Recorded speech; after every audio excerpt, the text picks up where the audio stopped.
किस्ता वाली के मुहावा हमारा माल से मिलता और किस्ता वाली के मुहावा हमारा माल से मिलता रे राजा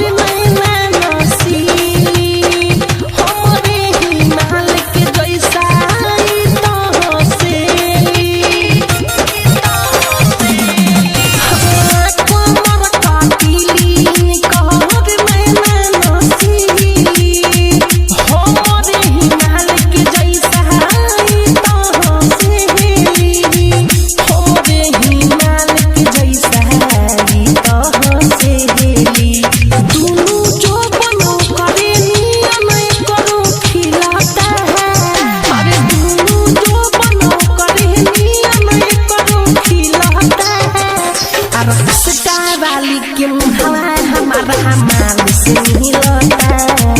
और किस्ता वाली के मुहावा हमारा माल से मिलता रे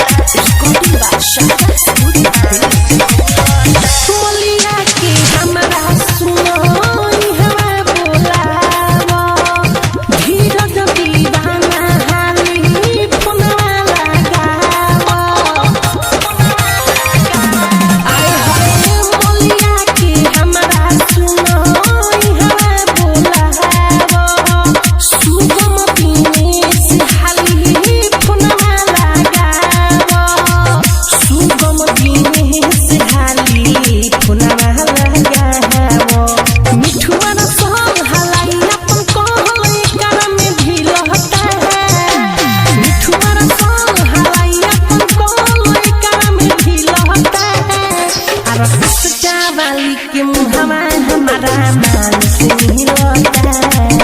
और किस्ता वाली के मुहावा हमारा माल से मिलता काको ही कितना मोर दिला को ढिलता है काको ही कितना मोर दिला को ढिलता है